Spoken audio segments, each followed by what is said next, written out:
¿Cómo están? Bienvenidos. Arrancamos la semana. Primero en este diván imaginario. Ustedes piensen que el diván fue el modo que encontró primero Freud, que fue el inventor de este kiosco formidable que es la psicoterapia, cuando no había un otro que escuchara la neurosis, los conflictos, los miedos, los fantasmas. Estaba el sacerdote que te escuchaba, estaba el confesor, que tenían una escucha diferente. Bueno, ahí después vino la historia de la psicoterapia y quién sabe si no estemos fundando en este momento otra etapa que tiene que ver con el hombre con un nuevo miedo, un miedo narcisista. Y si soy reemplazado, y si, por ejemplo, los robots y la tecnología, además de colaborar, nos reemplazan y nos suplantan, ¿cuál será nuestro propósito? A propósito de eso, lo que nunca supimos es cuáles son los conflictos de los robots. Esos son nuestros conflictos. Miren a quién tengo sentado aquí. Una maravilla. En un ratito vamos a estar hablando con él. Ahora se quedó dormido porque lo aburrí. ¿Viste el terapeuta que te aburre y te quedas dormido? Bueno, te pido disculpas. En un ratito lo voy a despertar. Pero él no vino solo. Hemos conocido neurosis de Homo sapiens, estamos conociendo las neurosis de los robots y la vuelta de tuerca es que estamos por conocer también la neurosis de los perros robots. Miren a quién tengo acá. Hola, Chicho. Hola, Chicho. La patita. Miren qué genial. Chicho te da la patita. Un pequeño salto para el perro, un gran salto para la humanidad robótica. Es una cosa impresionante. Yo no le tiro el diario porque es analógico, no sé qué se le tira para que vaya, no sé, una llave francesa, no sé qué tirarle a Chicho. En un rato, a ver, ¿alguna otra? Sit. Muy bien. Levanta, gira la pata, hacen el árbol, Chicho. Hay que pluguearlo, ¿cómo es? Se ofendió, pobre. Acá lo tienen a Chicho, es increíble. Lisérgico este momento de diván. Vamos a estar hablando. Se echó sobre su propio diván. Le falta una alfombra. Es una maravilla. Vamos a hablar con Chicho y con nuestro paciente real, que es el dueño de Chicho. Y en realidad en un ratito también vamos a estar hablando con el dueño de Chicho y el dueño de Chicho, que es la empresa que los trae y los empieza a fabricar. Esto está entre nosotros. Cuando vos creías que la aspiradora robótica en tu living que iba chocando contra las patas de la mesa era todo lo que verías, muy pronto perro robótico y hombre robótico quizás sirviéndote el desayuno en un ratito. Pero ahora quiero ponerme serio con la política argentina. Acompáñenme, por favor.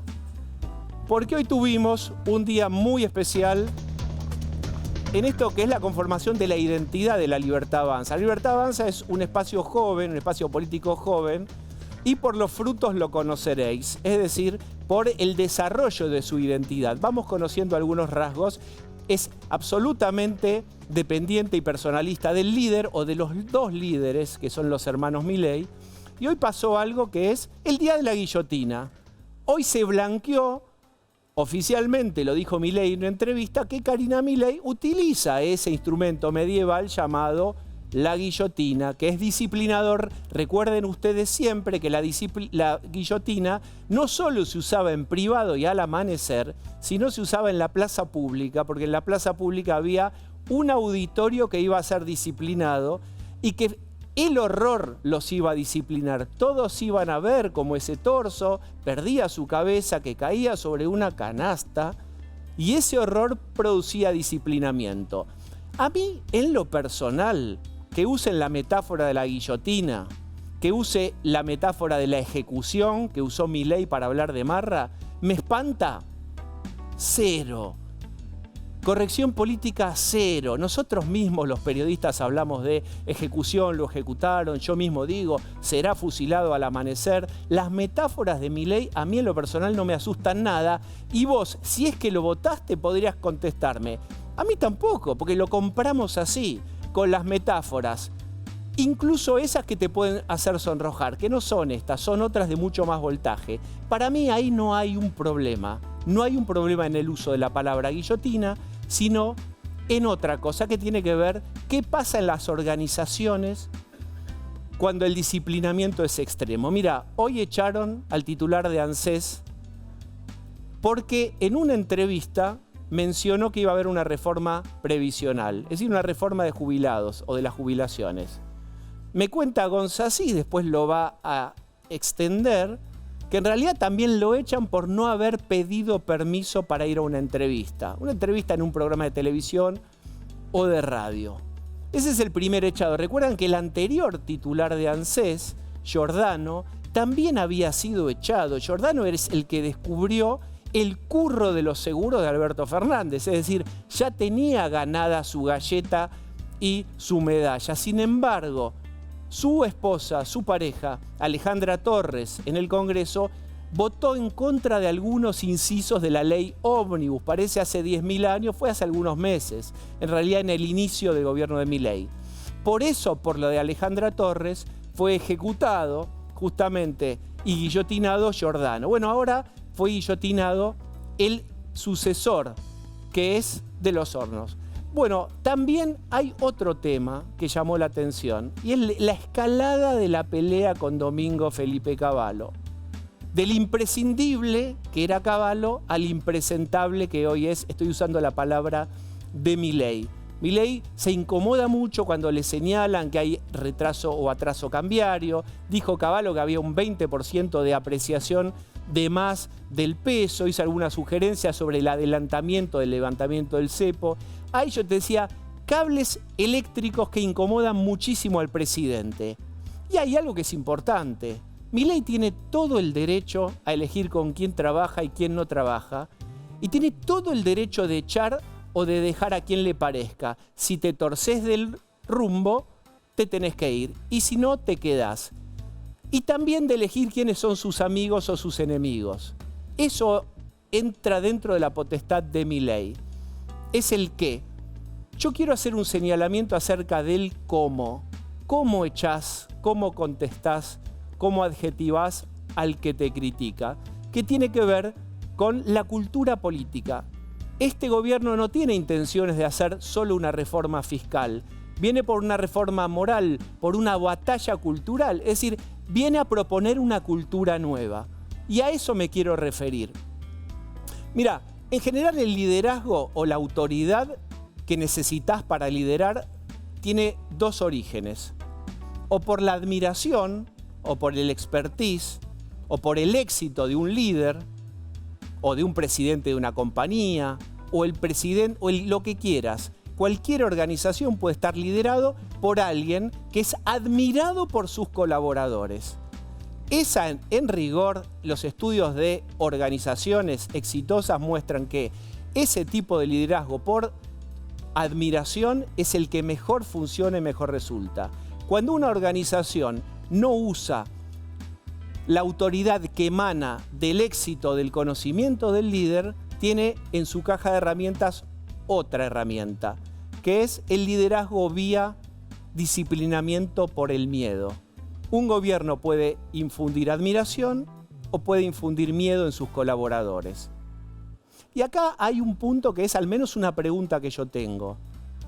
¿Necesita este gobierno, que tiene un líder que puede ostentar éxitos económicos, que puede ostentar éxitos culturales, que tiene controlado el dólar, que baja la inflación, que eliminó, por lo menos por ahora, los piquetes, es decir, que tiene reconocimiento concreto para mostrar y tiene una aprobación casi de entre el 50 y algo más, casi la del balotaje?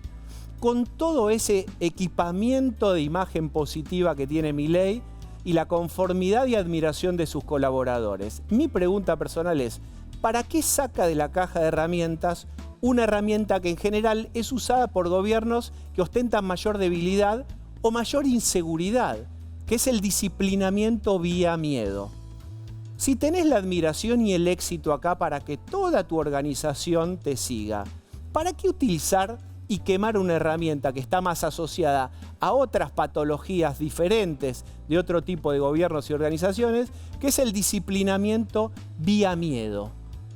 Todos los que hacen estudios sobre las organizaciones lo que mencionan es Las más exitosas son donde los colaboradores admiran al líder, lo imitan en su conducta y se sienten muy motivados por formar parte.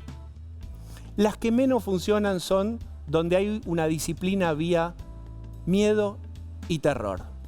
Lo mejor es admirar. Lo segundo mejor es, si eventualmente hay que tomar medidas disciplinarias, se toman. ¿Para qué existe un despido estratégico en una organización? Para refrescarle a todos cuál es el organigrama, quién manda, cuáles son los roles, cuáles son los derechos y cuáles son las obligaciones. Es decir, también una medida disciplinaria en el momento exacto, en el tiempo exacto, puede funcionar. Es lo segundo mejor, no es lo primero mejor. Pero ¿saben qué es lo peor de todos? El disciplinamiento vía terror. El disciplinamiento vía guillotina. ¿Por qué? Porque eventualmente una pincelada, una gotita de miedo moviliza. Pero el terror paraliza. El terror es paralizante y concretamente las organizaciones lo que produce es que hay miedo de firmar un papel, que hay miedo de agregar en una idea o de disentir para agregar de buena fe, porque eso puede ser mal tomado, mal interpretado. Lo que genera es encierro, paranoia y parálisis. No digo que necesariamente vaya a pasar en este gobierno, que está yendo bien. Lo que me pregunto es por qué utilizar el disciplinamiento vía miedo cuando tenés éxitos y motivación para que tu equipo te siga. Finalmente digo, me meto en este tema porque este gobierno tiene, como te decía, una pretensión de cambio y de batalla cultural. Bueno, esto también en la República Argentina es batalla cultural. ¿Cómo presentás? ¿Cómo motivás? Y además hay millones de argentinos que te están viendo. Bienvenidos. ¿Quiere decir cómo va a hacer subir el dólar si yo le estoy sacando todos los pesos que anda dando vuelta? Es decir, el dólar se tiene que caer como un piano. Y le voy a decir más, digo, en especial por el impresor de los ceros. Porque no tenía por qué hablar de un tema que no está en la agenda.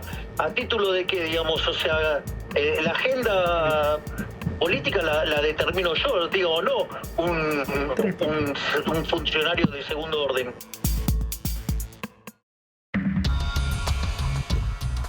El día de la guillotín. Ahí lo inventaron, hasta los 70 funcionó la guillotina. No se usaba factiblemente, pero estuvo prohibida recién en los años 70 en Francia. Cosas raras del mundo occidental. Quiero presentar a Claudio Saboya. ¿Cómo estás? Excelente. Luciana Vázquez, bienvenida. Gonza Cis. Dieguito, buenas noches. Empecemos. El día de la guillotina. Mira, pensaba recién el nombre de Nicolás Pose, ¿no? El primer ejecutado de espalda mileísta, digo, compañero de trabajo, amigo, persona puesta en la jefatura de gabinete. No le gustó su trabajo a Carolina Milei y lo echaron, lo hicieron volar por el aire. Pensaba también, Diego, en algo. Hoy Milei dice que es un funcionario de segundo grado de los ceros, manejaba la caja más grande de este gobierno, con lo cual te diría que es un funcionario de alto rango. Y por último, me parece que Milei va a contramano de lo que el mundo, digamos, propone como nuevo modelo de liderazgo, sostenido desde la escuela de Harvard, que es el liderazgo adaptativo, muy ligado a algo que vos conocés muy bien, que es la psicoterapia. El tema este de liderar con el ejemplo y no con el dedo ni con la inquisición. Tres cosas que me parece que el presidente hoy evidencia, en un punto hasta diría irrisoriamente, porque a De los Heros lo rajan, ¿sabes por qué? Porque él no pidió permiso para dar esta entrevista. Y te voy a contar algo que ya no me molesta ni me da miedo decir.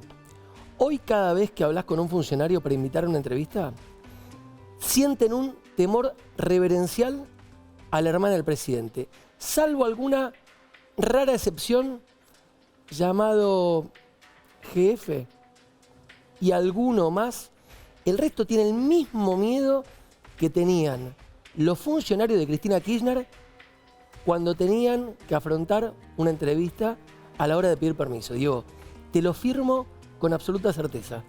Bien. En un ratito vamos a estar hablando con Federico Sturzenegger, que es un ministro importante. No tuvo miedo. Bien, acá está. Bien. Bien.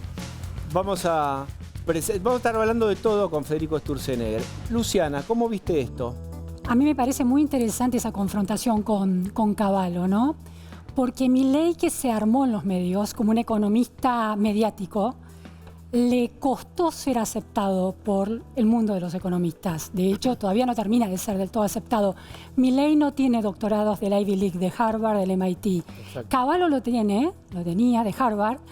Que Cavallo refrendara la idea de que Milei traía la idea de la libertad de la economía en 2021, cuando pelea por el cargo en el Congreso, por ser diputado en el Congreso, fue clave para que empezara a cambiar ese signo.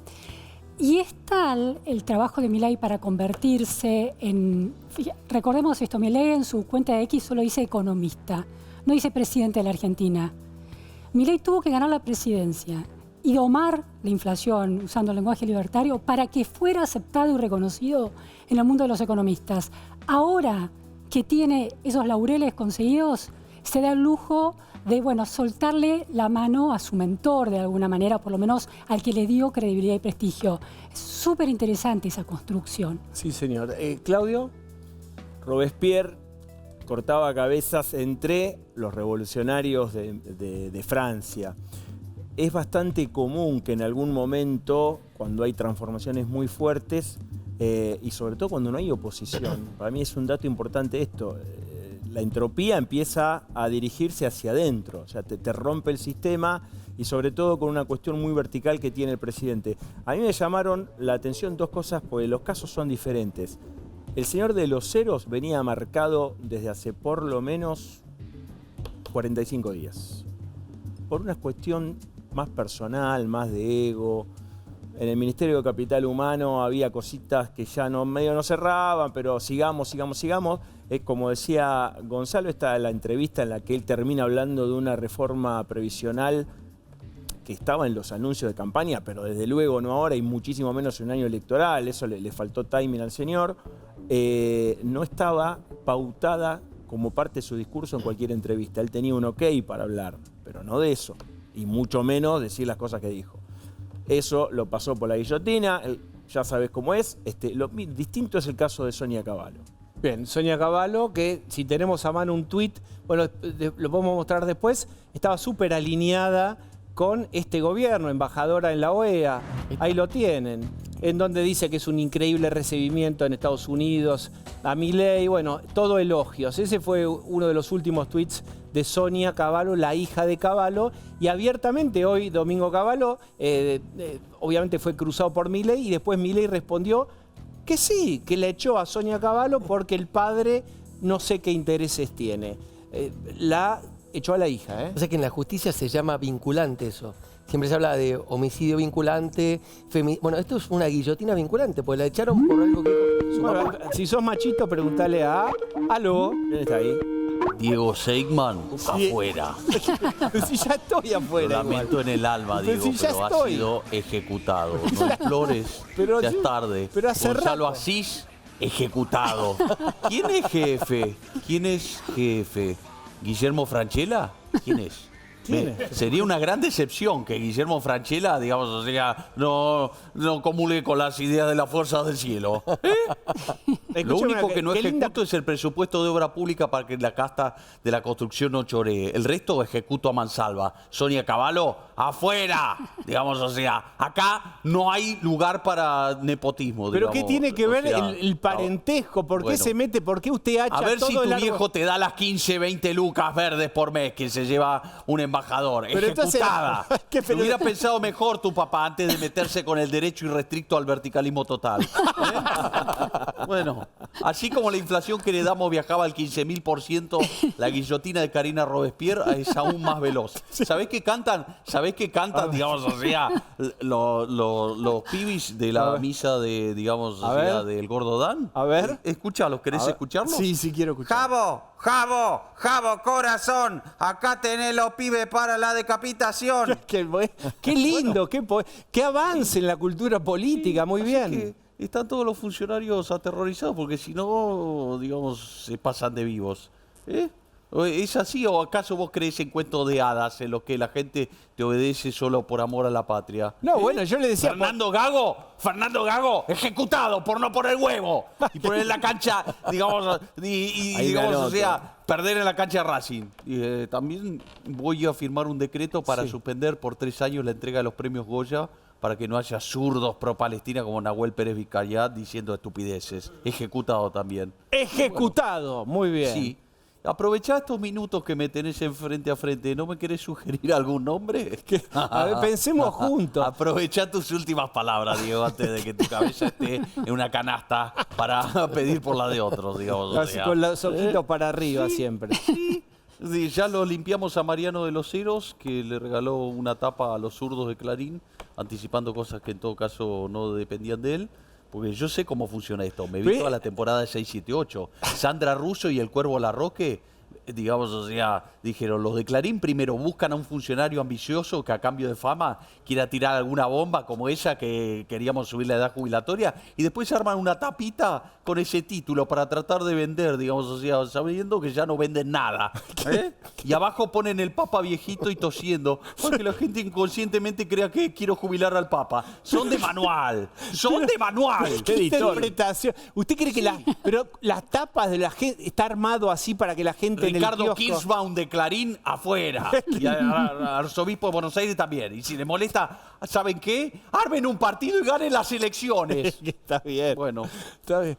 Qué déjà vu, ¿eh? Pero no en todo, por supuesto. Pero en esto es diferente, Diego. Sí, claro, es muy diferente. Sí, claro. Es muy diferente. Bueno, escúcheme, ¿quiere contarnos el luquete que tiene la campera? ¿Qué camperaza que tiene? Porque está haciendo un frío tremendo hoy. Sí. No, pero en los despachos donde habita Milei, el aire está, si pudiera bajarse a 14, en 17, 18. En mínimo. Bueno, muy bien. Que salten todos los tapones. A criopreservarse. Gracias, presidente. Gracias, Diego, por este espacio que me diste. Lo valoro muchísimo. Lo sé. Gracias, seguramente sí. Besito. Adiós. Voy a hablar con uno de los ministros más importantes, ahora en serio, del presidente Milei, y es con el ministro de Modernización y Desregulación, Federico Sturzenegger. ¿Cómo estás? ¿Cómo andas, Diego? Bien. Bueno, inevitablemente quiero preguntarte una mirada sobre el cruce con Cavallo, ¿no? Si te sorprendió o no te sorprendió, uno pensaría que Cavallo quiere que triunfe el equipo de Milei. ¿Qué pasó para vos? Me parece que va mucho más allá de Cavallo, sino que es un cruce quizás con la profesión en general, que se alimenta con, yo te diría, 4 quizás errores de diagnósticos que se han acumulado en el último año, que tienen una causa común. Déjame que te cuente cuáles son los 4 diagnósticos y después vemos a la causa común esa. La primera es, ¿te acordás que se decía que no había plan de estabilización? ¿Te acordás que se machacó mucho con eso? Cuando para nosotros lo más importante del plan de estabilización era la solvencia fiscal y el equilibrio fiscal, que es un poco de alguna manera la fuente, ¿no?, de la inflación. ¿Quién decía que no había plan de estabilización? Muchísima gente hablaba, que decía...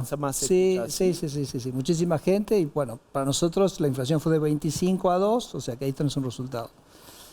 Después se habló de que, bueno, si vas a bajar la inflación vas a tener una gran recesión. También se hablaba de eso. En el primer año de la presidencia de Javier Milei, él va a terminar a los 12 meses de asumir con una economía que es 4 puntos está más arriba que cuando asumió. Entonces, ese discurso de la recesión también fue para mí un discurso y un pronóstico errado de muchos economistas. Después se habló de que, bueno, si haces un ajuste fiscal como hizo Javier de 5 puntos del PIB, cayó 30 puntos el gasto y vas a tener un aumento tremendo en la pobreza. ¿Correcto? También lo hablamos. 16 puntos cae la pobreza desde el pico de 54 a 38, ya ubicándose muy por debajo de lo que él recibió, ¿no? La caída más dramática que hemos tenido en la pobreza en las series históricas que uno puede ver.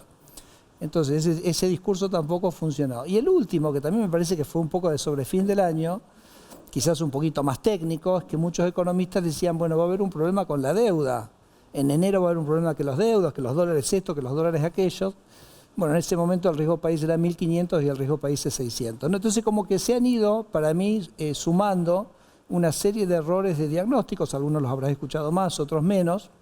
Seguramente en tu programa los has discutido con muchísima gente a lo largo del año. Y yo creo que se subestimó mucho y se sigue subestimando en Argentina la fuerza que tiene tener equilibrio fiscal, que es una cosa absolutamente inédita, ¿no? El equilibrio fiscal es lo que permitió la baja de la inflación, el equilibrio fiscal permitió la baja de la inflación, que era un impuesto a los pobres, y eso permite que la pobreza caiga. El equilibrio fiscal a la postre permitió bajar los impuestos, devolverle capacidad de gasto a la gente, eso permitió que la economía se recuperara, y el equilibrio fiscal es lo que hace que tu situación de deuda en algún momento de alguna manera se normalizara, ¿no? Y me parece que esa discusión del déficit fiscal se traslada a una discusión, si querés, bueno, estas 4 cosas como que fallaron, ¿correcto? De todos modos, me parece que Cavallo cuestionaba otra cosa que podría ser quinta o sexta, que tiene que ver con el dólar, claro, y que si se podía adelantar parcialmente el levantamiento del cepo. Justamente te iba a decir eso, sí, porque si uno sigue, no por hablar de Domingo Cavallo, sino de los economistas en general, ellos fueron planteando estas 4 cosas que yo te estoy diciendo. Que la inflación no va a bajar, que la economía no se va a recuperar. ¿Te acuerdas de la discusión si era una B, si era una L? Yo estoy de acuerdo en eso. Entonces, a medida que cada una de las cosas, o si querés esos pronósticos un poquito más negativos o negativos directamente, no se iban materializando, como que uno va corriendo y dice, bueno, ahora entonces listo, está bien, la pobreza bajó, entonces no podemos decir nada. La economía creció, bueno, no podemos decir nada. Entonces hablemos del tipo de cambio. Y yo creo que la discusión del tipo de cambio también me parece que puede llevarnos un error, porque nuevamente el déficit fiscal y el superávit fiscal que ha logrado este gobierno hace que el debate sea diferente. Y eso escribió el presidente una nota en La Nación, no sé si fue el viernes o el jueves de la semana pasada, donde hace ese punto. O sea, Argentina muchas veces ha tenido situaciones con su tipo de cambio donde de alguna manera se produce eso que se llama como el atraso cambiario por una situación fiscal que es insostenible, ¿no? O sea, un gobierno que gasta de más, se financia Para quizás... vos no es así. Cavallo dijo que está apreciado el peso en 20%, que tiene una apreciación exagerada, crea preocupación a productores agropecuarios, exportadores en general e industriales prestadores de servicios que compiten con importaciones. O sea que yo tenía cuando era presidente del Banco Central, hablaba mucho con el presidente del Banco Central de Paraguay. Paraguay, sí, que es la única moneda de Latinoamérica que nunca cambió de signos, o sea, tiene una inflación más baja. Y me decía el presidente del Banco Central de Uruguay, mira, acá en Paraguay el dólar es un problema cuando sube, es un problema cuando baja y es un problema cuando está quieto. O sea, como el dólar de alguna manera es una referencia que genera rentabilidad mayor o menor para algunos sectores, siempre va a haber una discusión en torno. Pero lo que yo te quería decir es que lo que es diferente de Argentina en este momento es la situación de superávit fiscal. Entonces yo te decía, y lo dice el presidente en su nota, vos has tenido episodios de déficit fiscales muy pronunciados que se financian endeudándote con el resto del mundo. Entonces, como que tomás unos dólares con una situación fiscal que no es sostenible, y cuando esa situación fiscal no sostenible se revierte, entonces tenés de alguna manera una reversión de eso que había pasado con esos dólares que entran. Entonces, a mí me parece que si volvemos a hacer ese análisis hoy, nos vamos a equivocar, digamos, si ese es el análisis, ¿no? Porque hoy, te repito, la situación fiscal es como mucho más sólida. La otra cosa que comenta el presidente, que me parece muy interesante, es que durante el gobierno de Alberto Fernández, vos sabés que el dólar estaba mucho más caro, ¿correcto? Y estaba mucho más caro porque Argentina era un país sin futuro. Era un país donde cualquier ahorro, cualquier recurso que la gente tenía, quería de alguna manera tratar de sacarlo del país. Y eso, te imaginas, si todos los argentinos estamos tratando de comprar dólares, eso va a hacer que el precio del dólar suba. Ahora, eso no era lo normal. O sea, tener salarios del nivel de países muy, muy pobres, en un país que produce 140, 150 millones de dólares, eso no es la normalidad. Entonces, en realidad lo que estamos ahora probablemente, lo que ha ocurrido con el tipo de cambio, en realidad quizás nos ha acercado a la normalidad, no es que nos ha alejado, ¿no? Y el último punto que hace el presidente, es interesante la nota porque es como que él en realidad, para los que estudiamos economía, como va como mirando las distintas teorías que hay sobre esto y las va desarrollando. Pero la otra es que me parece que es muy interesante para pensar a Argentina al futuro, es que Argentina va a tener un aumento muy significativo en su oferta de dólares por las buenas razones. ¿Cuáles son las buenas razones? Las buenas razones es cuando vos producís. A ver, por ejemplo, si vos tomás la economía de Japón, entre el fin de la Segunda Guerra Mundial y los años 90, el tipo de cambio real cayó un cuarto. O sea, era como si vos tenías el dólar en 2000 y terminó en 500, ¿entiende? ¿Por qué eso? Porque fue una economía que tuvo un boom de productividad en su capacidad exportadora. Cuando una economía tiene un boom de capacidad en su de capacidad exportadora, hace bueno, que es una economía que genera más dólares y el valor del dólar cae, ¿correcto? Entonces, ¿no te preocupa a vos como a otros economistas? No, Está claro. Entonces está claro que Argentina está en el comienzo de un boom de energía que ya casi te diría es casi real, ya está con nosotros. Creo que después, si Argentina consolida esta situación de estabilidad, va a seguir acompañado con un boom en la minería probablemente. No, digo, me parece que en algún momento tenemos que abrazar la idea, bueno, que por ahí, en algún sentido, es una cosa que es real. Argentina va a ser un país con abundancia de dólares por las buenas razones. Eso va a hacer que sea un país con salarios en dólares más altos que lo que teníamos antes. Entonces, lo que digo es que me parece que ese debate, digamos, de si está atrasado, creo que es muy, muy prematuro. Porque se están dando muchas cosas en Argentina. El gobierno tiene que demostrar que va a consolidar y que va a sostener este superávit fiscal, que es la tarea nuestra de todos los días, de la motosierra y todo lo que estamos haciendo, y que el presidente nos dice que estemos muy, muy focalizados y concentrados en eso.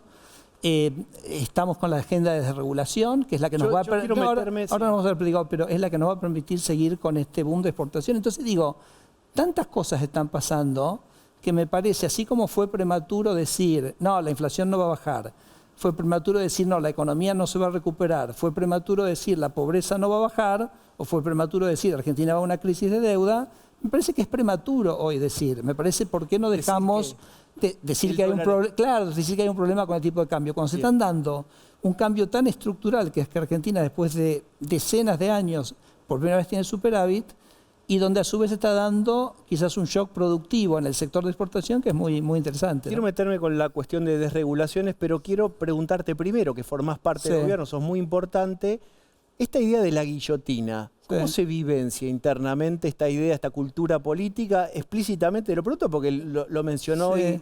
¿Cómo se vive? ¿Qué genera? No, me parece que hoy nos preguntas el tema porque se combinaron estas dos salidas del gobierno, por supuesto. Pero la verdad que yo creo que tenemos, y lo he dicho esto muchas veces, que tenemos un clima donde casi diría lo contrario, y creo que esto es evidente. Tenemos un presidente que apoya muchísimo a sus ministros, ¿no? Lo apoya de manera vocal, es muy explícito sobre eso, donde todos tenemos una libertad muy grande para trabajar. Me parece que él, cuando decide cambiar el equipo, toma las decisiones, es rápido en esas decisiones. Me parece que, por supuesto, absolutamente en su derecho de hacerlo. Pero la verdad que nosotros no, al contrario, nosotros vimos un clima de mucho apoyo del presidente. Vos dijiste que estabas más cómodo ahora que tu ciclo anterior, en tu familia anterior. Sí, ni hablar. Pero porque Javier es, bueno, creo que es evidente, ¿no? Cuando vos lo escuchás él hablar sobre Toto como ministro de Economía, cuando apoya las desregulaciones que hacemos nosotros, y es un apoyo explícito y además es un apoyo de todos los días. Yo siempre digo que muchas veces las desregulaciones que nosotros hacemos, que yo por ahí puedo comentar de una desregulación, él inmediatamente la tuitea. Eso también me ayuda a mí a avanzar porque va como calmando al lobby, porque en realidad el presidente se compromete mucho con lo que los ministros están haciendo. Y creo que ese apoyo del presidente a los ministros es evidente y es con todos los ministros, ¿no? Así que me parece que hoy me estás preguntando por esta coyuntura, pero no refleja en absoluto el clima con el que trabajamos. Perfecto. Ahí tenés unas pilas. Hay una regulación del SENASA sobre la industria frutihortícola. Sí. Es una historia increíble. Gran parte del sector está conforme. Sí. Lo primero que te pregunto es, ¿vos cómo desregulás? ¿Consultás con el sector lo que necesitan, lo estudiás vos y lo aplicás vos y después escuchás a es un trabajo en equipo, pero donde la gente ayuda, y por eso esto es como este es un ejemplo muy grande, porque fíjate, esta es la normativa que existía hasta ayer. Si vos querías producir frutas en Argentina, tenías que leerte este libraco, y cada una de estas páginas son cosas que vos tenías que hacer, ¿ok? Y esta es la normativa a partir de hoy. Donde ¿qué está hecho? Esto lo trabajamos con Pablo Cortese del SENASA. Yo le dije, escúchame, ¿qué tendría que hacer el SENASA con las frutas? Me dice, tiene que hacer A y B. Listo, hacemos una norma que hace A y B, no esto que viene de historias y capas geológicas, digamos, de regulaciones. Pero la historia de esta es particularmente interesante porque esto arranca con un señor que me escribe un mail y me cuenta la siguiente historia. Me dice, Federico, dame una mano, porque a mí el SENASA, bueno, esto que te voy a contar ahora ya no está más, ¿ok? Pero el SENASA me obliga a empaquetar mis sandías de una manera particular. Y esa manera que el SENASA me obliga a empaquetar las sandías no es como me las quiere comprar el cliente externo. Entonces yo tengo que cargar el barco con los paquetes envasados, como dice SENASA. Cuando el barco sale del puerto, mando un conjunto de empleados, rompen los envases y ponen los envases que me pide el de afuera. Y yo digo, no puede ser esto. Digamos que le estemos diciendo a nuestros productores cómo envasar. Y eso fue, este señor se llama Walter Javier Detzel, es un productor de sandía de Corrientes, ojalá que nos esté escuchando. Para mí fue como ¿viste como cuando el hilo que tirás? Porque digo, ese caso, entonces fuimos a ver envases, aparece toda la normativa de envases. Y después vemos que frutas tiene lo mismo. Entonces ahí nos empezamos a trabajar con el SENASA y con el secretario de Agricultura, Sergio Iraeta, y bueno, y básicamente llegamos a esto, ¿no? SENASA, INTI y algún otro organismo, ¿van a tener próximamente motosierra? ¿Se fusionan? ¿Va a pasar algo con esos equipos de trabajo? Yo te diría que, mira, nosotros lo llamamos la motosierra 2.0. O sea, la motosierra 1.0, que fue lo que hicimos el año pasado, fue una caída de 15% en los empleados de la administración centralizada y descentralizada, un 30% en la caída de los cargos jerárquicos del Estado, una caída también en el salario real de los empleados públicos. El presidente nos dijo, bueno, ahora vamos a hacer la motosierra 2.0. ¿Y qué es la motosierra 2.0? Hicimos el siguiente ejercicio, dedicamos una reunión entera de gabinete a preguntarnos como gobierno, un gobierno libertario, qué debiera hacer. ¿Qué cosas sí, qué cosas no? ¿Okay? Entonces la seguridad sí, programas universales como la UH sí, estabilidad macroeconómica sí, defensa nacional sí, cosas que hace una provincia no, cosas que puede hacer el sector privado no, cosas que puede hacer una municipalidad no. Entonces hicimos como una lista de los sí y los no. Entonces hoy estamos en una revisión de cada área de gobierno donde básicamente estamos revisando cuáles son las competencias de cada área y bueno, decimos sí y no. Así que el gobierno está en un proceso de revisión. De hecho hoy a la noche vas a sacar un decreto, no lo voy a anticipar, pero lo explicaremos mañana. Bueno, todo un área que nosotros dijimos, esto el gobierno no queremos que lo haga. Lo trabajamos con el ministro de Economía, Luis Caputo, listo, esta área entonces como que se cierra, ¿okay? Creo que se llega a firmar el decreto eso hoy. Después vos tenés una serie de organismos, vos tenés un montón de organismos descentralizados, o sea, organismos como que están fuera de la estructura central, y los tenés de dos maneras. Disculpame si esto por ahí es un poquito fino, pero vas a ver que es relevante. Vos tenés lo que se llaman los organismos descentralizados y los desconcentrados. Y vos me decís, ¿de qué me estás hablando? ¿Descentralizado o desconcentrado? La diferencia entre los dos hacen más o menos lo mismo, pero el desconcentrado está como metido dentro de la estructura central de la administración, es parte de la administración, mientras que el descentralizado es totalmente separado. Entonces, hay veces que vos querés que esté totalmente separado. Te voy a dar un ejemplo. La Junta de Seguridad de Transporte, que es la que analiza los accidentes, vos no querés que sea parte de la administración, porque en algún sentido te está auditando a vos mismo. Entonces, vos querés que sea totalmente independiente. Pero muchos no. Y cuando vos sos descentralizado sin tener que ser descentralizado, quiere decir que vos tenés tu liquidación de sueldo, tu departamento jurídico, tu departamento contable, un montón de gente. Nosotros tenemos organismos que la mitad de la gente es la parte administrativa. Eso vos lo podés subsumir respetando la competencia de lo que hace el organismo, pero sin tener que cargarle al contribuyente con todo ese gasto. Así que bueno, sí. es un poco de todo, sí. Diego. Déjame preguntar acerca de juntos o separados. Juntos o separados. ¿Cómo pensás que si es que deben integrarse el PRO para las elecciones? La relación con Mauricio Macri y Milei. Vos estuviste ahí, estuviste en aquel gobierno, en algún momento hiciste alguna declaración al respecto. Todos los votos, todos los puntos que se puedan sumar son bienvenidos. En ciudad, en provincia de Buenos Aires. Los partidos se ganan cuando terminan. Eso se lo dejamos al jefe, ¿okay? Que defina la estrategia respecto de eso. No opino, me parece que estamos muy contentos con cómo marchan las cosas. Creo que, como dice Javier, le ha hecho un decálogo de las promesas que él hizo en la campaña. y ha verificado que el 80% de las cosas que dijo, hicieron como un estudio, ¿no? De todo lo que dijo en la campaña, el 80% de eso ya se ha cumplido, creo que los resultados se están acompañando y esto es, dice el presidente, no relajarse un minuto. Ustedes tienen 2 objetivos y no se fijan en nada, no se fijan en la encuesta, no se fijan en el dólar, no se fijan en el riesgo país, no se fijan en nada. Ustedes tienen que hacer 2 cosas. Bajar el gasto público, porque bajar el gasto público, ¿por qué es bajar? ¿Por qué la obsesión de bajar el gasto público? Porque bajar el gasto público es lo que nos va a permitir seguir bajando impuestos. Lo hemos dicho, lo hemos discutido acá muchas veces. Cada gasto, cada peso que el gobierno gasta es un impuesto que le cobra a alguien. Entonces, si yo logro bajar, le devuelvo, no le tengo que cobrar ese impuesto, le devuelvo capacidad de gasto al sector privado. Y la segunda, libertad económica, ¿no? Así que él nos dice, ustedes focalícense en eso. Si me podés contestar en un párrafo hablando de libertad económica, Trump anunció aranceles del 25% al aluminio, acero. Sí. Hay exportaciones de techín del 40% son a Estados Unidos. ¿Cómo? Pero en un párrafo, la tele es así. La tele es así. Esta idea de circulación libre, pensamiento libertario, y Trump en esquema proteccionista. ¿Cómo? No, y con el objetivo y el deseo nuestro de hacer un tratado de libre comercio con Estados Unidos, ¿no? Entonces, pero yo te diría lo siguiente, así como te decías prematuro, te diría acá es prematuro también, porque fíjate que Trump hasta ahora amenazó con tarifas a todo el mundo, a Canadá, a México, a Colombia, y después es como que lo usa para negociar y después al final no sé. Entonces digo, vamos a ver eso todavía cómo evoluciona. Esa sería mi respuesta. Gracias por haber venido. No, gracias a vos.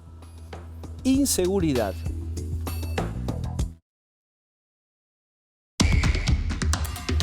Uno de ellos, campera negra, remera roja, pantalón largo oscuro. Segundo masculino, remera oscura, short azul, zapatillas claras. Tercer masculino, remera bicolor.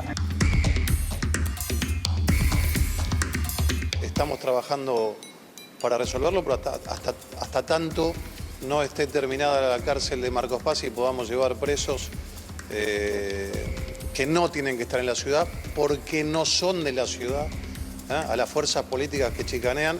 Los presos son de Nación y estamos trabajando con Nación.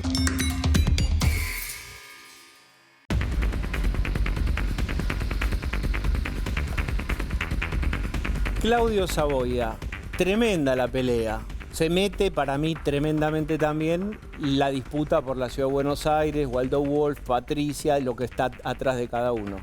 Penosa la pelea.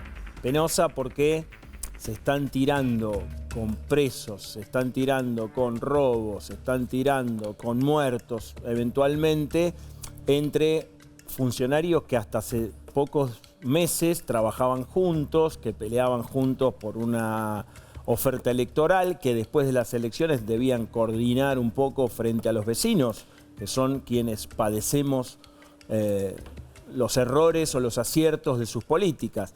¿Qué es lo que pasa en esta guerra, en 2 palabras, entre Patricia Bullrich y Waldo Wolf, que tiene mucho de política, por supuesto, y mucho de pelea política pequeña, partidaria, electoral eventualmente? Hay una cuestión muy importante, que es lo que dijo Waldo Wolf: todos los presos que tenemos en las alcaidías, o sea, en las comisarías porteñas, que están escapándose cada 2 minutos, vos lo ves que son un montón, fueron depositados ahí por jueces nacionales. Y alguien recordará que esta pelea, que es muy caliente, tuvo un capítulo hace muy poco tiempo en la Corte Suprema de Justicia. La justicia nacional en Buenos Aires es un invento.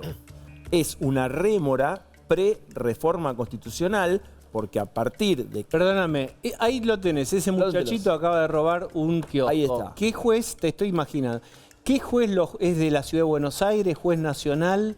¿De qué estamos hablando?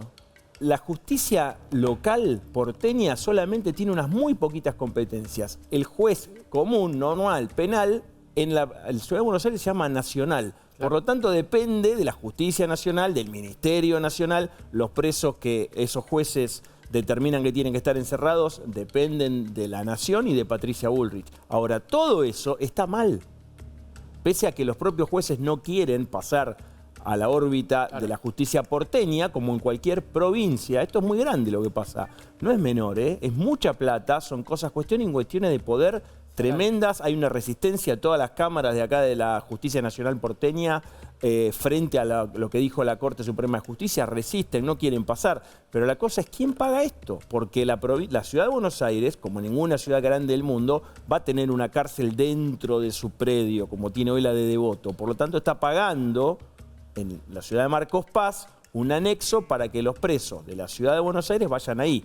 Ahora, esos presos los tiene que mandar un juez. Ese juez hoy es nacional. Entonces, es un perro que se muerde la cola en una cosa triste, porque todo el mundo sabe que esto es así. Antes era porque Alberto Fernández se peleaba con Larreta, porque Larreta quería ser presidente. Hoy la verdad que no es esa realidad.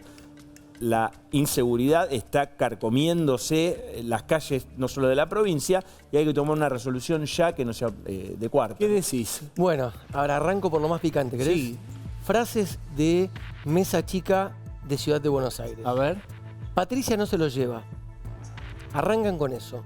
Ellos dicen que Patricia Bullrich no se lleva a los presos de las comisarías y alcaldías porque tiene, y ahí va la segunda frase, hay motivos electorales porque quieren ganar la ciudad. Entonces quieren generar un problema en la ciudad para decir que Jorge Macri gobierna mal la ciudad. Sigo. El proyecto es quitarle a Macri la ciudad. Están haciendo lo mismo que Alberto le hacía a Larreta.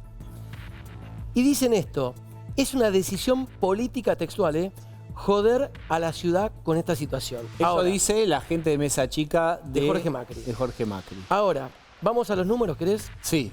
Ellos dicen, hay 2.300 presos, tenemos lugar para 1.000. Es decir, hay un 130% de exceso de presos en la ciudad de Buenos Aires. Dicen que en 2021 había 60 presos. Yo le dije, pero ¿cómo pasamos de 60 a 2.000? A 2.300. Y dicen que en 2020 y 2021 el Servicio Penitenciario Federal retiraba a los presos de la ciudad de Buenos Aires y los llevaba a las cárceles federales. Y dicen que a partir de 2022, con Garrigós de Rebori al mando de esta área, hoy ya al mando del mileísmo, Patricia Bullrich replica actitudes del peronismo de joder a la ciudad de Buenos Aires. A mí me parece que antes de que asuma Milei ya había un conflicto con Ya el lo había, traslado, ¿no? Ya te aseguro. Sí. Y por eso hoy Waldo Wolf menta a la ex jueza Garrigós de Rebori, referente de justicia legítima. Justicia legítima, kirchnerismo. Está diciendo, manejó el Patricia, servicio penitenciario, era cuestionada por el tema de los narcos. ¿Pueden tener celulares? ¿Cuántos derechos tienen que tener? Están lanzando crímenes desde las cárceles y no pasaba nada. Todo eso es. Y quien reclamaba, junto con Waldo Wolf, era Patricia Bullrich, desde el PRO y desde Cambiemos, Juntos por el Cambio. Perdón, y quiero contar lo que dicen desde el lado de Patricia Bullrich. Sí, ¿qué dicen? Lo que yo conté recién es la campana de la ciudad. Sí. Es una parte de la historia. Lo que plantea el gobierno nacional en realidad es esto. Dicen, en su momento, Alberto Fernández le quita 2 puntos de coparticipación a la ciudad y Larreta los 70.000 millones de dólares que se cobraron para poder hacer la cárcel de Marcos Paz, gastó el dinero en otras cosas y no en hacer la cárcel de Marcos Paz para delitos cometidos en la ciudad de Buenos Aires. Entonces, lo que le achaca la nación a la ciudad es no hacerse cargo de construir un servicio penitenciario capaz de albergar, y esto lo dicen con mucha certeza y criterio, de no hacerse cargo de, apresar, juzgar y condenar a sus propios presos. Claro, lo que plantean en La Nación, en el equipo de Patricia Bullrich, es esto.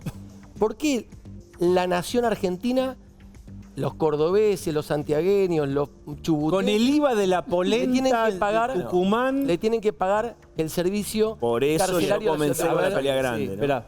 A mí me parece súper llamativo cómo la velocidad de la ruptura política Tremendo. entre Nación y Ciudad de Tremendo. Buenos Aires. Esa es la Recordemos una cosa, cuando fue la interna entre Bullrich y Larreta y gana Bullrich, ese día en el escenario del triunfo estaba Bullrich, que era la ganadora, pero se sube Mauricio Macri, agarra el micrófono antes que Bullrich y plantea toda una lectura de una Argentina virando hacia la derecha, como una especie de cuadrante derecha, en la que Milei también se integraba. Bueno, eso no existe más. No existe al punto tal, el desconcierto es tal, que la semana pasada Mauricio Macri avala y convalida vía tweet la medida de prohibición de tratamientos hormonales y quirúrgicos antes de los 18 años. Mauricio. Jorge Macri en plena pelea. Fíjense ustedes como no está claro cómo pararse frente a la banda. El que tiene claro lo que quiere hacer en la ciudad es La Libertad Avanza. Total. Y es tomar avanza, la colina. Y avanza. La Libertad quiere avanzar con toda. Y te digo una cosa más, en el círculo más cerrado del macrismo hay una lectura, una interpretación sobre este presente que es, tenemos el mandato, ¿por qué no podemos hacer una alianza de gestión? Cuando no tiene el mandato el PRO ni el macrismo. El mandato lo tiene Milei. Ahora, hay un dato, Diego. Hay una asimilación, es decir, una especie de ilusión óptica en el análisis que se hace de la cercanía que hay entre Si uno estamos y en el otro. mismo cuadrante de derecha, centro-derecha, equilibrio fiscal, es verdad que tenemos alguna diferencia en la institucionalidad y lo ambiental, etcétera, pero no teníamos que estar de novios para las elecciones. Afuera, La Libertad Avanza no quiere, al menos desde lo manifiesto en la ciudad. Hay un dato que la asiste a Patricia Bullrich. El 12 de diciembre del año pasado, Patricia Bullrich y Jorge Macri firmaron un convenio. Y la declaración de Jorge Macri, ¿vieron esto que a veces se plantea en la ciencia política de nunca pongas frases que después terminen por convertirse en los parámetros con los cuales te vamos a evaluar? En ese momento Jorge Macri dice, quienes cometan delitos en nuestra jurisdicción estarán bajo la custodia de personal penitenciario especializado y serán responsabilidad de la ciudad de Buenos Aires. Con esa frase, el jefe de gobierno termina pegándose un tiro en los pies. Un clásico de la seguridad. Si es por presupuesto, lo quiero. Si son problemas, son tuyos. Esto es así. Hay una última cosita chiquitita. Acá hay una interna que viene entre Waldo Wolf y Patricia Bullrich, que es chiquita entre ellos dos. Waldo Wolf era uno de los tipos de máxima confianza de Patricia Bullrich, que se pasa al horacismo, al larretismo, y la deja a ella medio mal parada cuando Larreta aspiraba gente como loco, le daba cargos, etc. Las cosas salieron como salieron y ahora la factura vuelve, ¿viste? Los jacobinos no perdonan. Viene con IVA. Bueno, tengo a alguien del otro lado. ¿Quién será? A ver. ¿Aló? Hola, ¿cómo anda, Dieguito? ¿Cómo andás, Luis? Acá estoy, más mileísta que ayer, pero menos que mañana. No, me ¿Ya estoy está? juntando a comer ¿Ya en le los dieron Olivos la con el visa? León. ¿Ya entró Sí, a ese nuevo sí. país? Vos no sabés lo que es ir a comer ahí a Olivo. Después te pone ópera, terminás diciendo como Hernán Lorenzino, me quiero ir a la mierda. No, hay que estudiar pero buen un poquito. tipo el jabón, ¿eh? Vos sabés que el otro día me dice, mirá, Luis, o sea, digamos, venite que tengo unas milanesas en el freezer de uno que ya no viene a cenar más. Y fui y me dio una panzada de milanesa. Las de Mauricio. Después me hizo lavar los platos también, pero bueno, ¿qué querés? Tenemos que soltar el pasado, hermano. Yo Mauricio lo aprecio, pero tiene un entorno medio complicado. Tiene algunos pícaros que están obsesionados por algunos negocios, ¿viste? Y otros que quizás sean buena gente honesta, pero se quedaron anclados mentalmente en la paso del 2019. Ya está, viejo, suelten. Ya sabemos la historia del tirón en el pie que fue Alberto Fernández. Ya sabemos todo, pero aprieten F5. Porque, digo, por estar desde la mañana a la noche rezongando, enojadito en las redes sociales, no va a volver aquel Armado Nacional. Así que ahora subámonos a este tren, ¿qué vamos a hacer? Veremos, pues, qué sé yo. Esa es una Somos realistas. Bueno, esa es el realismo, está bien, esa es la frase. Ahora en este tren, después veremos, ¿no? Y sí, ¿Es esa?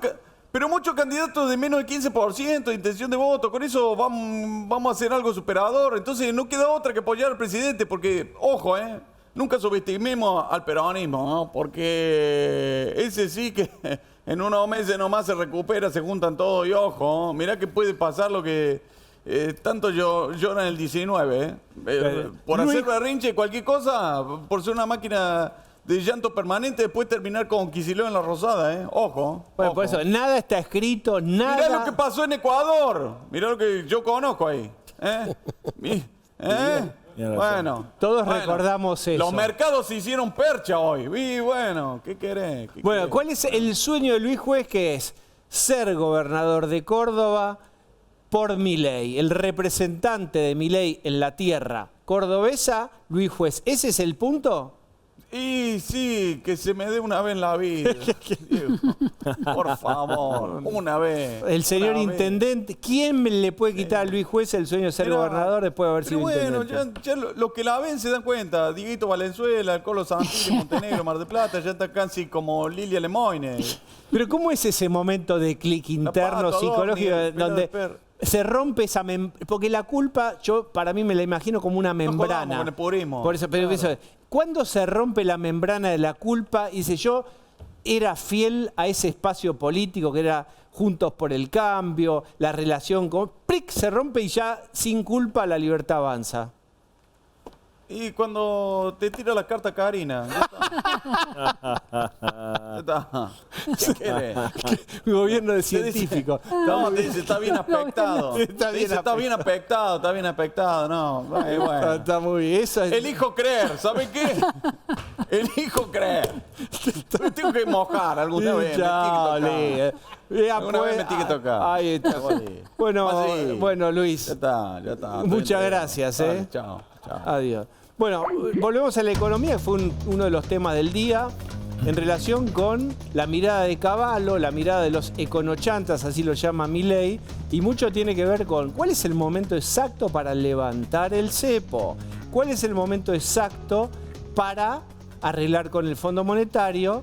Milei, a propósito, dijo que le falta el monio. Y lo más caliente es el dólar. ¿Está barato o está en el precio que tiene? Dijo que había un error metodológico en su columna en La Nación. Para hablar de eso están Pablo Goldín, economista de Econovius, y Federico Bacalebres, economista y profesor de UCEMA. Muchachos, en este momento la frase es, ¿cómo la ven? ¿La ven? ¿Qué pensás? Mira, yo como sabía que nos iban a preguntar de esto, del dólar barato, del dólar caro, yo traje, anotadito para hacer rápido, 10 condiciones para dormir tranquilo sin pensar en el dólar. Bien, contámelo. Entonces ahí, uno, obviamente hay que tener muchas reservas en el Banco Central, porque acá también billetera mata a galán y eso siempre va a ser así. Dos, tiene que haber muchos dólares que sobren, pero como decía recién Federico Sturzenegger, de la exportación, no de que venga un fondo XX o un Banco de América diciendo que ahora nos ven más bonitos y nos van a poner plata de vez en cuando. 3. El vecino que siempre va de vacaciones a Santa Teresita, si este año se fue a Bucios, no dormís tan tranquilo. Algo está pasando. Por más que el presidente diga una cosa, Cavallo y otra, la realidad es la que se termina imponiendo. 4. O sea, miren esta definición.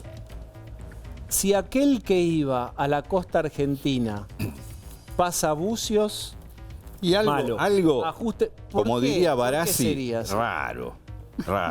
¿Me aguardás en línea Dale. sobre eso? ¿Qué pensás, Federico, vos? Mirá lo que dijo él. Cinturones si el de Mar de Ajó está en Bucios. Sí. Sí, en parte creo que concuerdo también con lo mismo, ¿no? Creo que me parece que también lo que está sucediendo puntualmente en eso es que tenés una apreciación muy fuerte de las monedas. Brasil hace poquito, creo que fue la semana pasada o la otra, no recuerdo, subió la tasa un 1% y ya venía también con una apreciación muy fuerte de su moneda, y me parece que también eso es una de las tantas variables que deberían ponerse en el ojo a la hora de decir, bueno, ¿hay atraso cambiario o no? Creo que eso es un aspecto que al gobierno le está jugando a favor, más allá la suba de la tasa de interés en Brasil y la apreciación que está teniendo el real y otras monedas de la región, ¿no? Principalmente de los socios comerciales. Luciana, estamos hablando de la pelea con Cavallo, fuertísimo. Impresentable, le dijo. Le dijo impresentable. Y pensá una cosa, Milei logró instalar una idea muy clara, que el déficit cuando genera emisión produce inflación. Esa idea la aprendimos todos. O sea, es un cambio cultural rotundo, un poco lo que señalaba Federico Sturzenegger. Esa idea es una idea de la macroeconomía, de la teoría macroeconómica, ¿no? Desde Friedman a Tom Sargent, que son estos economistas, macroeconomistas de pesos pesados que Milei admira. Ahora, la discusión sobre si devaluación, si hay dólar atrasado o no, y cuándo levantar el cepo, no está en esos límites de la macroeconomía indiscutida.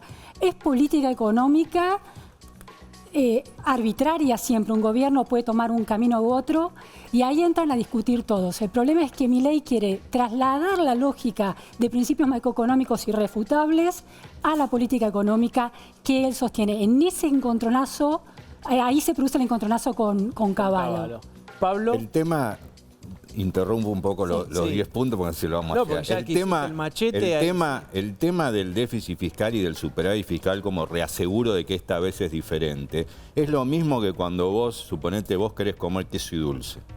Entonces, necesitas queso y dulce. No podés querer solo queso o solo dulce. Y algunos te dicen, yo quiero un poco más de queso, un poco más de dulce, la proporción. Entonces, la Argentina necesita pesos, ordenar los pesos y ordenar los dólares, tener dólares. Por ejemplo, vos podés tener un superávit fiscal gigantesco, enorme. Y entonces el Tesoro, como hace ahora, porque le sobran pesos, va al Banco Central y le dice, mira, te quiero comprar unos dólares que vos tenés ahí en tus reservas para pagar, que tengo que pagar deuda en dólares. Y el Banco Central le dice, la verdad, no tengo dólares, tengo negativo. No tengo reservas mías. ¿Y entonces qué hacemos? Bueno, entonces están usando otro. ¿Entendés? Quiere decir, vos podés tener la cantidad de peso más grande del mundo, pero también necesitas tener dólares. Las dos cosas necesitas, queso y dulce. Entonces, los que son demasiado fiscalistas y se olvidan un poco de cómo generar dólares, es un extremo. Y los que están, por otro lado, muy en el extremo de los dólares y se olvidan del superávit fiscal, también fracasan. O sea, yo creo que hay que estar en el término medio de queso y dulce. El gobierno, una pregunta, bueno, perdón. La pregunta es, el gobierno insiste mucho con que la devaluación va a generar una licuación del salario real, por eso no es el camino, y que el camino es fiscal, bajar impuestos, etcétera, etcétera. ¿Ustedes cómo lo ven a eso? Es que la devaluación nunca va a ser la solución de los problemas de Argentina. Tiene razón el gobierno ahí. Lo que pasa es que para que el fisco tenga una potencia tan grande para generar dólares, porque necesitamos que no sobren tantos pesos, pero que tampoco falten dólares. Vos tenés, ¿cuál es el mecanismo que, por ejemplo, dijo recién Sturzenegger, dice el presidente? Hay que bajar impuestos. Si vos tenés mucho superávit fiscal, pero vos tenés que bajar un montón de impuestos para que eso se sienta en un tipo que quiere exportar, un tipo que quiere competir con importaciones. A veces no alcanza tener un superávit fiscal tan grande porque vos necesitas que sea muy competitiva tu empresa para salir al mundo. Bien, ¿qué piensa Federico de esto? Sí, mi pensamiento va en línea con lo que dice Pablo, ¿no? Me parece que si todavía no salimos del cepo es porque tenés que robustecer todavía las reservas del Banco Central. ¿Cómo se hacen? Pasemos del diagnóstico al tratamiento. No, yo creo que las exportaciones están yendo muy bien en estos momentos, creo que se tiene que continuar en ese camino. Concuerdo que lo fiscal es muy importante, pero no lo es todo. Y desde luego que no es la solución, por supuesto, ni para licuar el gasto público, ni para restablecer salarios, ni para combatir ninguna variable de shock que te pueda estar afectando la economía en un momento determinado. Mantener una moneda fuerte es siempre y en todo lugar, me parece que algo bueno. El tema es que, bueno, es una parte muy importante a la cual me parece que no estamos muy acostumbrados a encontrarnos con un gobierno que le dé tanta importancia a la disciplina fiscal, pero sí definitiva y absolutamente el saneamiento del Banco Central es fundamental. Y dentro de ese saneamiento tenés el tema de las LELIQs y tenés el tema de las reservas. Yo creo que, caso contrario, el cepo se hubiera levantado en su totalidad. Hay ciertas cuestiones del cepo que se han levantado, cierto tipo de restricciones que se han levantado y otras que no. La semana que viene, si no me equivoco, van a dar la inflación, que es el contrato electoral. ¿Por qué te contraté? Dice un votante de Milei. Después vemos lo del wokismo. Servime el plato principal, que es la baja inflación. Después me ofreces el post. El plato principal es la baja inflación. ¿Tienen números ustedes para saber si hay un patrón a la baja este nuevo anuncio?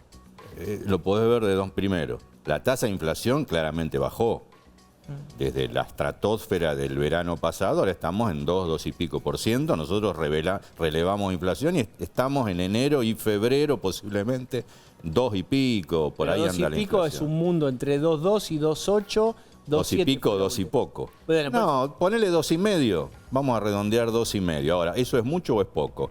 Bueno, depende cómo lo mires. Si el gobierno acaba de inaugurar a partir de febrero una nueva tablita cambiaria que dice que el dólar oficial solamente va a subir 1% por mes y vos con tu inflación reducida, pero estás en 2 y pico, y varios meses más seguís en 2 y pico y la devaluación solo en 1, y bueno, toda esta historia del dólar bajo, del dólar barato, y eso va a empezar a hacer un poquito más de ruido. Yo te quiero decir una cosa, a un año de la convertibilidad, la tasa, ya ahora que estamos de moda comparándonos con la convertibilidad, la tasa de inflación ya era 1% por mes.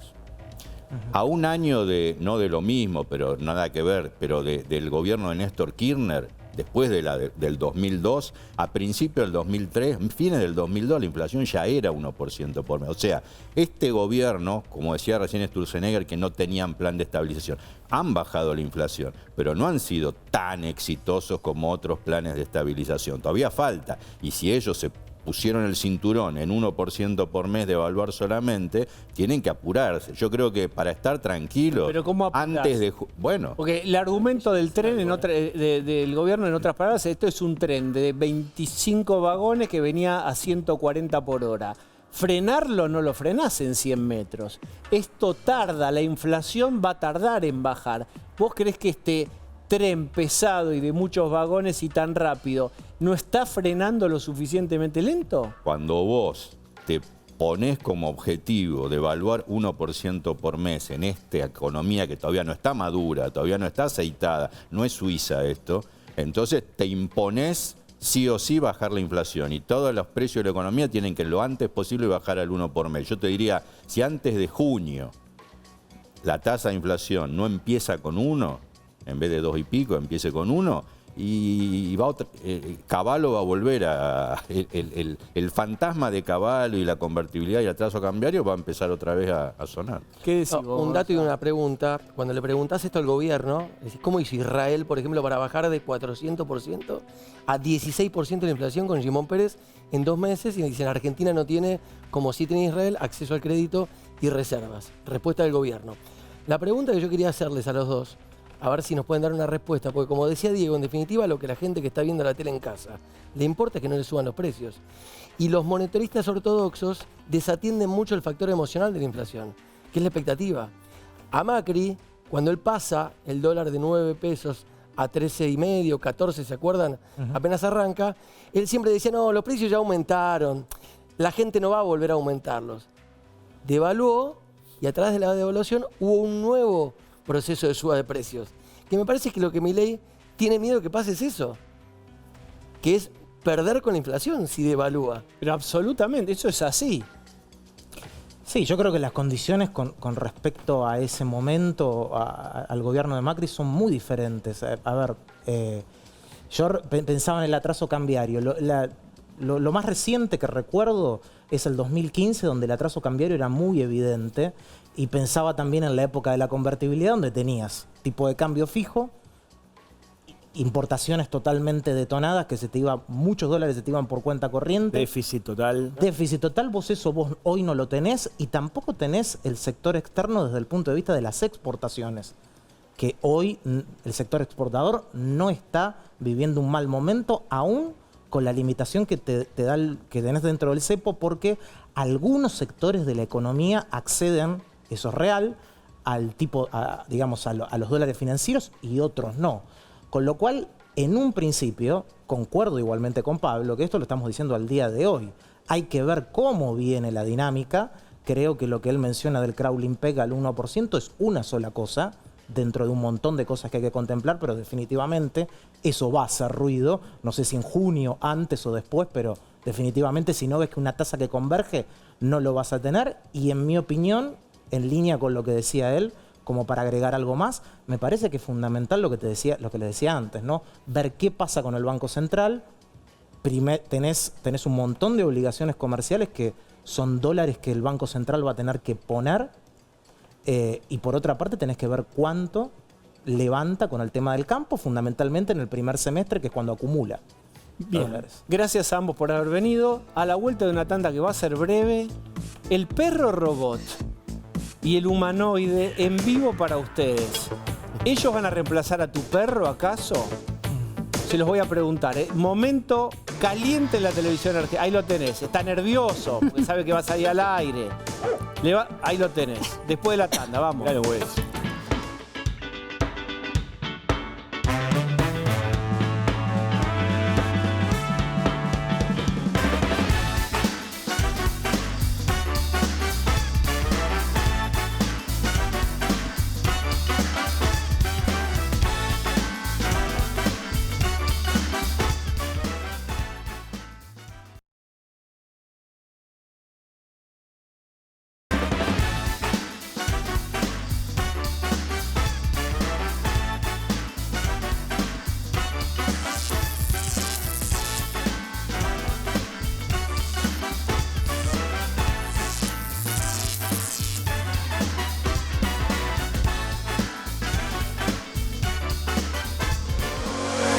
Veraneá en grande. En Naldo encontrá la mayor variedad de productos con la mejor financiación. Hasta 40% off y 12 cuotas sin interés con tarjeta de crédito. Naldo, un amigo de la casa.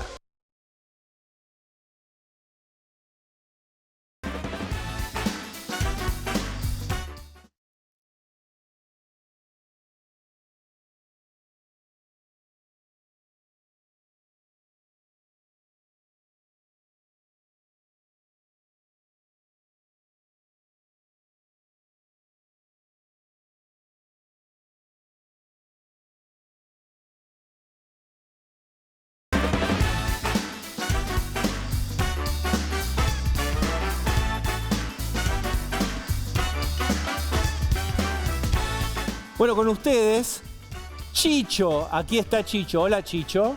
Se los había presentado. Ahora van a conocer al dueño de Chicho. Hola, Chicho. Mira vos. ¿Cómo?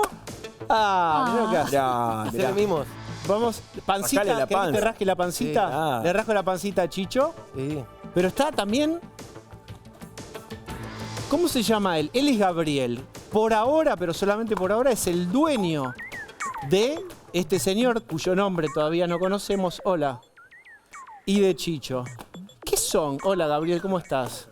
Bien. ¿Qué son ambos? ¿Son robots? ¿Son exactamente Bípedos, qué? Sí. en realidad son herramientas. Herramientas para ayudar a determinadas temáticas en función de cada rubro que lo ve porque lo quiere para algo diferente cada rubro. ¿Para qué sirve el señor innominado? El nominado, bueno, si bien acá saluda, da la mano, tiene un radar, que es lo que está debajo, tiene una cámara, eso te implica que pueda ver y analizar el contexto para después caminar de manera autónoma sin chocarse con nada.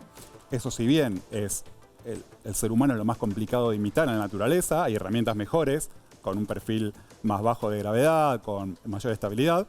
Este es un elemento que está todavía en desarrollo, porque acá tenés 4 años de desarrollo y tenés más o menos 6 años de desarrollo por detrás.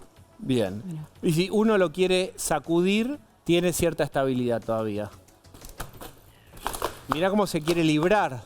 Hay un video que fue viral ahora porque se cayó uno igual, porque justamente estaba en otro modo, no en así en equilibrio, estaba en una transición. ¿Para qué lo usarían a este? Estos son herramientas para control de perímetros, por ejemplo, para ayudar a patrullar, para seguridad. Son un elemento de seguridad. Nuestra empresa brinda herramientas de seguridad. ¿Cómo se llama tu empresa? Big Dipper. Big Dipper hace 20 años que trabaja en traer lo último en tecnología y siempre asociado a tecnología de seguridad electrónica. Bien, ¿y el perro? ¿Y Chicho para qué sirve? Bueno, Chicho es una No herramienta. deja de ser, si te aparece a la noche un Chicho, Bueno, eso que estás viendo que gira adelante es un radar topográfico. Más allá que acá está saltando, dando la patita, tiene un iluminador que estás viendo en la linterna, tiene una cámara que transmite, ya sea el control o un centro de monitoreo, y un radar topográfico. Entonces, una herramienta que ya tiene esas 3 condiciones te sirve para búsqueda y rescate. Con una cámara térmica, caminando por el perímetro de una fábrica o un barrio privado, ve lo que un guardia de seguridad no ve, una amenaza.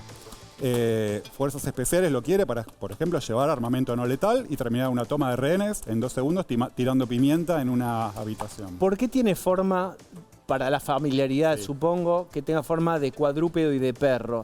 No hay, digamos, ¿es por una cuestión, lo que te digo, de familiaridad o es práctico que sea así? Biología pura. 4 puntos de apoyo, que si se da vuelta se puede reincorporar. Siempre es mejor algo con, repito, ¿no? Con algo que esté más abajo que un humano, por ejemplo, a nivel del piso. Si se yo puede digo, mira, agazapar. lo voy a agarrar porque me pudrió, me lo llevo a la cucha. Sí. ¿Qué hace? ¿Lo liquidé? En este modo no. Hay modos que se empieza a poner nervioso. ¿Cuánto pesa esto? Como 7 kilos. 7 kilos, te iba a decir. Bien. Puede llevar equipamiento. Puede llevar equipamiento. Y contrata la gente, ya está esto. ¿A cuánto estamos de ver esto en el club de un amigo o en un operativo de fuerza de seguridad? Según nuestro stock, cuando quieran. Esto funciona. Está bien. Ya está. Nosotros en Argentina ya hay 20 vendidos de estos. Hace 2 años está patrullando Santiago del Estero, por ejemplo. Un ¿Qué equipo hace en guardaeste. Santiago del Estero? Santiago del Estero patrulla, ya es el Cabo Lugones, es parte de la policía, con la cámara. Va caminando y todo lo que ve la cámara se biometría con la fuerza, transmitiendo al centro de monitoreo la base de prófugos del día actualizado. Entonces busca prófugos por la calle. ¿Cuánto dura la batería? Te dice alguien que una afeitadora es un drama, porque ¿cómo se hace con las baterías, las recargas? ¿Cuán práctico es esto? Bien, 4 horas de uso continuo, obviamente según el uso cae, pero se cargan en media hora. O cambias la batería y pones otra. O también vuelven a una plancha y se cargan automáticamente. Bueno, es excelente y la evolución es el del señor. La evolución es esta, comparado con el modelo que tiene 1 año, mirando para atrás, ya no solo que sale 1/4 del valor, sino que es más rápido, es más liviano, la batería dura mucho más. Y lo importante de esto como herramienta es que el sistema operativo o el lenguaje es un sistema abierto, Python, por lo cual cualquier programador puede justamente ponerle manos a la obra y hacer lo que quieran con ellos. Son herramientas para desarrollo. Es fuerte, ¿eh? A ver, último, ya está. Somos las 11, Darío Lopreite. Así lo presento a Darío Lopreite. No hagas ningún gesto raro porque después te van a decir que haces. ¿Te va a subir esta mano? Suba. Bien. Así, dame la mano y con esto saludamos. ¡Ay, tiene fuerza! Sí, Darío te lleva, Lopreite. te lleva. Adiós. Chao.